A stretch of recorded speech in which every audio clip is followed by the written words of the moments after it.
TDP Janasena అభ్యర్థుల first list మరి కాసేపట్లో విడుదల కానుంది.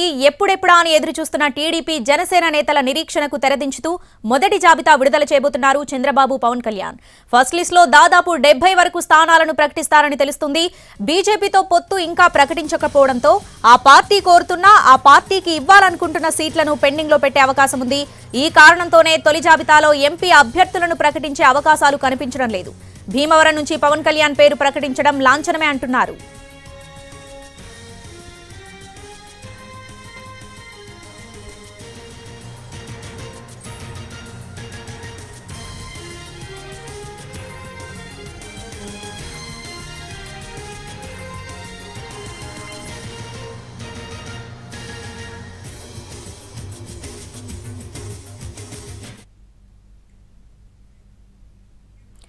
రైట్, టీడీపీ జనసేన అభ్యర్థుల ఫస్ట్ లిస్ట్ మరి కాసేపట్లో విడుదల కానుంది. దీనికి సంబంధించి పూర్తి అప్డేట్స్ మా ప్రతినిధులు పిఎంఆర్ అలాగే శ్రీకాంత్ లైవ్ లో అందించడానికి సిద్ధంగా ఉన్నారు. ముందుగా పిఎంఆర్ దగ్గరికి వెళ్దాం. పిఎంఆర్, టీడీపీ నుంచి ఎవరెవరి పేర్లు ప్రచారంలో ఉన్నాయి? ముందుగా ఈ ఫస్ట్ లిస్ట్ లో సిట్టింగ్లకు అలాగే వలసలకు సంబంధించిన నేతలకి ఫస్ట్ జాబితాలో ఛాన్స్ ఉండే అవకాశం ఉందా? ఎవరి పేర్లు ప్రచారంలో ఉన్నాయి టీడీపీకి సంబంధించి?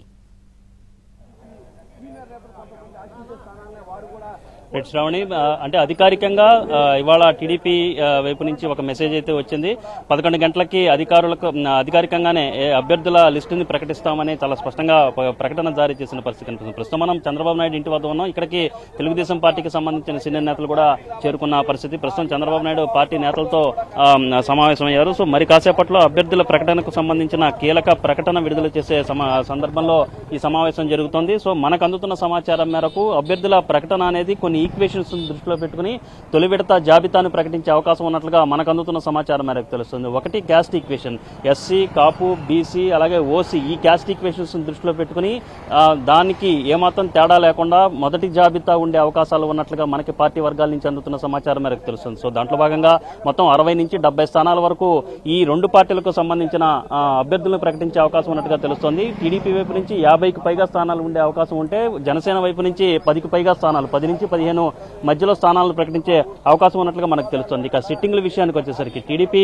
సిట్టింగ్లందరికీ కూడా టికెట్ దక్కుతాయా లేదా అన్న ఉత్కంఠత అయితే, టెన్షన్ అయితే కనిపిస్తున్న పరిస్థితి కనిపిస్తుంది. సో ఈ క్రమంలో ముగ్గురికి మినహా మిగిలిన సిట్టింగ్లు ఎవరైతే ఉన్నారో వాళ్ళందరి పేర్లని అధికారికంగా ప్రకటించే తొలి జాబితాలో ఉండే అవకాశం ఉన్నట్లుగా మనకు అందుతున్న సమాచారం మేరకు తెలుస్తోంది శ్రావణి. సో ఈ నేపథ్యంలో గోరంట్ల బుచ్చే చౌదరి, రాజమండ్రి రూరల్ నుంచి ప్రాతినిధ్యం వహిస్తున్న గోరంట్ల బుచ్చే చౌదరి, విశాఖ నార్త్ నుంచి ప్రాతినిధ్యం వహిస్తున్న గంటా శ్రీనివాస్, మరొక వైపు ఏదైతే రాజమండ్రి సిటీ నుంచి ప్రాతినిధ్యం వహిస్తున్న ఆదిరెడ్డి భవానీ, సో వీళ్లకు సంబంధించిన అభ్యర్థులకు సంబంధించిన ప్రకటన ఉండే అవకాశాలు లేనట్లుగానే కనిపిస్తుంది. సో ఈ 3 సీట్లకి సంబంధించి కొంత పొత్తుల్లో భాగంగా మరింత క్లారిటీ రావాల్సిన అవసరం కనిపిస్తున్న నేపథ్యంలో ఈ సిట్టింగ్లకు సంబంధించిన అభ్యర్థుల పేర్లు ఉండే అవకాశం లేదు అన్న చర్చ అయితే ప్రస్తుతం జరుగుతున్న పరిస్థితి కనిపిస్తుంది. సో మొత్తం మీద ఈ సీట్ల ప్రకటనకు సంబంధించి, అభ్యర్థుల ప్రకటనకు సంబంధించి ఉమ్మడి ఉభయ గోదావరి జిల్లాలకు సంబంధించిన సీట్ల ప్రకటన ఏ విధంగా ఉండబోతోంది అన్న ఉత్కంఠత అయితే నెలకొని ఉన్న పరిస్థితులు చాలా స్పష్టంగా కనిపిస్తున్నాయి. ఇక్కడే ఈ 2 జిల్లాల్లోనే, ఉమ్మడి ఈ గోదావరి జిల్లాలోనే అటు టీడీపీ వైపు నుంచి మరొక వైపు జనసేన వైపు నుంచి కూడా పెద్ద ఎత్తున పోటీ అనేది 2 పార్టీల్లో కూడా నెలకొని ఉన్న నేపథ్యంలో సో ఉభయ గోదావరి జిల్లాలో ఏ సీట్లను ప్రకటిస్తారు, సో ఆ సీట్లకు సంబంధించి అభ్యర్థులు ఎవరెవరు ఉంటారన్నది ఉత్కంఠత, టెన్షన్ అనేది కనిపిస్తున్న పరిస్థితి కనిపిస్తుంది. చాలా స్పష్టంగా గోదావరి జిల్లాలో వచ్చేసరికి తూర్పు గోదావరి జిల్లాలో Rajahmundry rural, Pithapuram, Kakinada rural, Kakinada city అలాగే కొత్తపేట వంటి స్థానాలపై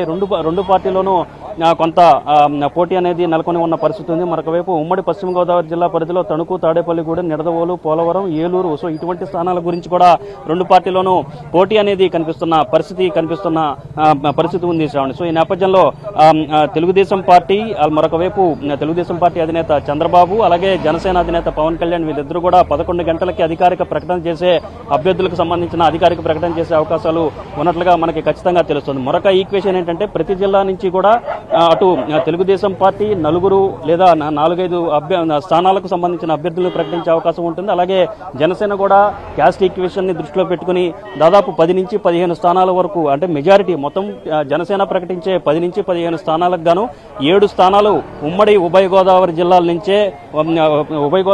నుంచే వచ్చే అవకాశం ఉన్నట్లుగా సీట్లను ప్రకటించే అవకాశం ఉన్నట్టుగా తెలుస్తుంది. సో ఈ నేపథ్యంలో బీజేపీతో పొత్తులకు సంబంధించిన వ్యవహారం మీద ఇంకా క్లారిటీ రాకున్నప్పటికీ తొలి విడతలో 60 నుంచి 70 స్థానాలను ప్రకటించడం ద్వారా కొంత కార్యకర్తలు జోష్ పెంచడం, అలాగే 28వ తేదీన తాడేపల్లిగూడెంలో కూడా భారీ బహిరంగ సభ ఏర్పాటు చేసుకున్న నేపథ్యంలో ఈలోగానే అలాగే మంచి రోజు కూడా ఉంది. ఈ రోజు మంచి రోజు మాఘ పౌర్ణమి కాబట్టి ఈ రోజు ప్రకటిస్తే మరింత కార్యకర్తలు మరింత జోష్ రావడంతో పాటుగా 28వ తేదీ సభకు మరింత ఊపుని తీసుకొచ్చినట్లు అవుతుందన్న ఉద్దేశంతో టీడీపీ అధినాయకత్వం కావచ్చు, జనసేన అధినాయకత్వం బీజేపీతో సీట్ల సర్దుబాటు అనేది ఒక కొలిక్కి రాకముందే ప్రకటించిన పరిస్థితి. సో దీనికి సంబంధించి ఈ రోజు ఈ ప్రకటన చేయబోతున్నామనే విషయాన్ని బీజేపీ హైకమాండ్ కూడా ఈ రెండు పార్టీల వైపు నుంచి సమాచారం వెళ్ళినట్టుగా తెలుస్తుంది. సో ఈ నేపథ్యంలో వాళ్ళకి సమాచారం ఇచ్చిన మీదటే బీజేపీకి సమాచారం ఇచ్చిన తర్వాతే ఈ పొత్తుకు ఈ సీట్ల సర్దుబాటుకు సంబంధించిన ప్రకటన చేయాలని టీడీపీ జనసేన నిర్ణయించుకున్నాయి. సో మరి కాసేపట్లో ఈ సీట్ల సర్దుబాటు మరొక వైపు అభ్యర్థుల ప్రకటనకు సంబంధించిన అంటే పీఎంఆర్ ఇప్పుడు 50 నుంచి 60 స్థానాలు టీడీపీ ఇప్పుడు తొలి జాబితాలో ప్రకటించే ఛాన్స్ ఉంది అంటున్నారు. అంటే ఏ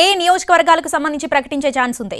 ఇప్పుడు రాజమండ్రి రూరల్ లాంటి నియోజకవర్గాలకు సంబంధించి ఇటు జనసేన టీడీపీకి సంబంధించిన నేతలు ఇద్దరు పోటీ పడుతున్నారు కాబట్టి ఏ నియోజకవర్గాలు ఇప్పుడు ఫస్ట్ జాబితాలో క్లారిటీ వచ్చే ఛాన్స్ ఉంది?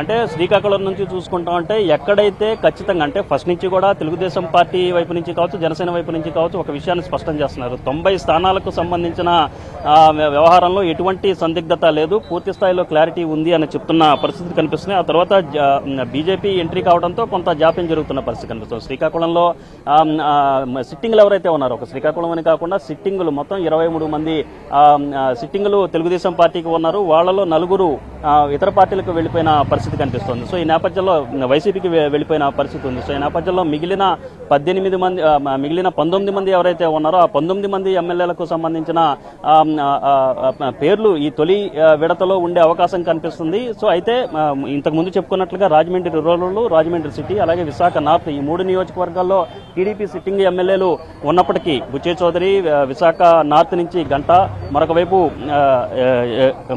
వైపు ఆదిరెడ్డి భవానీ వీళ్ళు ఉన్నప్పటికీ వీళ్ల పేర్లు మాత్రం ప్రకటించే అవకాశం లేదు అన్న చర్చ జరుగుతున్న పరిస్థితి కనిపిస్తుంది. మరొక వైపు ఎక్కడైతే ఈ వైసీపీ నుంచి తెలుగుదేశం పార్టీలోకి వచ్చిన నెల్లూరు రూరల్ అభ్యర్థిగా సిట్టింగ్ ఎమ్మెల్యేగా ఉన్న కోటంరెడ్డి శ్రీధర్ రెడ్డి పేరు ప్రకటిస్తారు. అలాగే బెందాళం అశోక్ ఇచ్చాపురం నియోజకవర్గం నుంచి ఉన్నారు.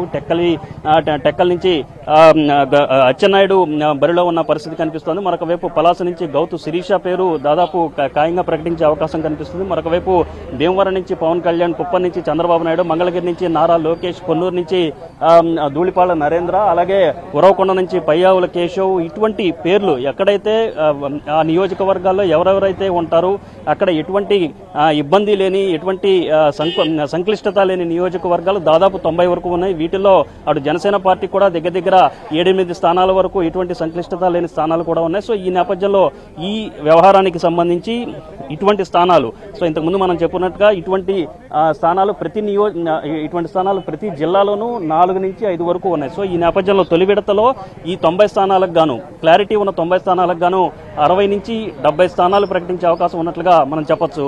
శ్రావణి, ఎస్పీఎంఆర్ అంటే ఈ తొలి జాబితాకి సంబంధించి బీజేపీ పెద్దలతో ఏమైనా చర్చించే ఈ తొలి జాబితాను విడుదల చేస్తున్నారా లేదంటే కేవలం టీడీపీ జనసేనకు సంబంధించి ఈ ఫస్ట్ జాబితా పరిమితం కాబోతుందా? రైట్, ఇది కీలకమైన అంశం శ్రావణి.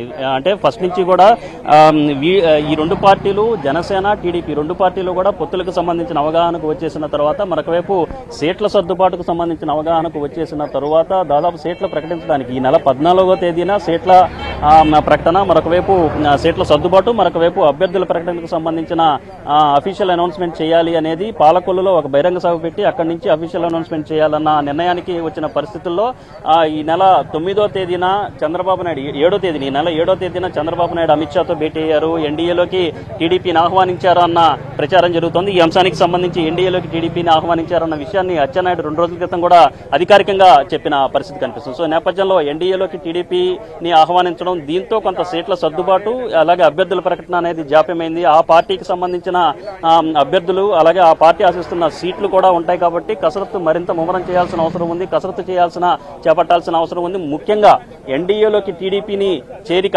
ఎన్డీఏలో టీడీపీ చేరిక అనేది క్లారిటీ వచ్చాక, అది అధికారికంగా అఫీషియల్ అనౌన్స్మెంట్ అయ్యాక పొత్తులకు సంబంధించిన ప్రకటన అలాగే సీట్ల సర్దుబాటు అభ్యర్థులకు సంబంధించిన ప్రకటన ఉంటుందనుకున్నప్పటికీ క్షేత్రస్థాయిలో వస్తున్న డిమాండ్, క్షేత్రస్థాయి నుంచి రెండు పార్టీలు టీడీపీ జనసేన ఈ రెండు నాయకత్వాల మీద పెద్ద ఎత్తున ఒత్తిడి వస్తుంది. ఇప్పటికే వైసీపీ వైపు నుంచి అభ్యర్థుల ప్రకటన అనేది చేసేసి సిద్ధం సభల ద్వారా ప్రజల్లోకి వైసీపీ అధినాయకత్వం సీఎం జగన్మోహన్ రెడ్డి వెళుతూ కొంత జోష్ని నింపే ప్రయత్నం, వైసీపీ కార్యకర్తల్లో జోష్ నింపే ప్రయత్నం చేస్తున్న ఈ సందర్భంలో దాదాపు చంద్రబాబు నాయుడు ఢిల్లీకి వెళ్లి అమిత్ షా వంటి నేతలతో కలిసిన తర్వాత దాదాపు 10 రోజుల పాటు ఇంకా సైలెంట్ గానే ఉంటున్న పరిస్థితి.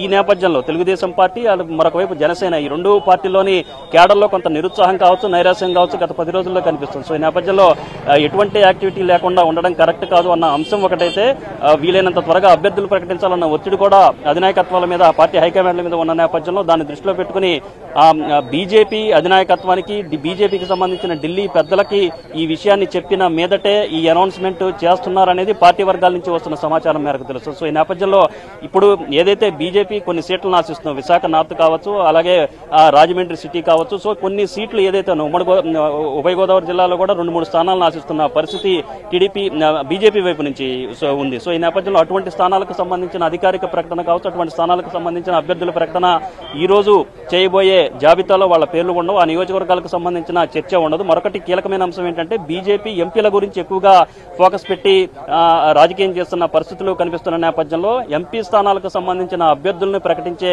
అవకాశం కూడా ఇవాళ లేదు అనేది మనకి పార్టీ వర్గాల నుంచి వస్తున్న సమాచారం మేరకు తెలుస్తుంది. సో ఈ నేపథ్యంలో బీజేపీ ఆశించే సీట్లకు సంబంధించిన వ్యవహారాన్ని కూడా పరిగణలోకి తీసుకుని బీజేపీ పెద్దలకు సమాచారాన్ని చేరవేసిన తర్వాతే ఈ అఫీషియల్ ప్రకటన మరి కాసేపట్లో విడుదల చేయబోతున్నారనేది పార్టీ వర్గాల నుంచి వస్తున్న సమాచారం. శ్రావణి.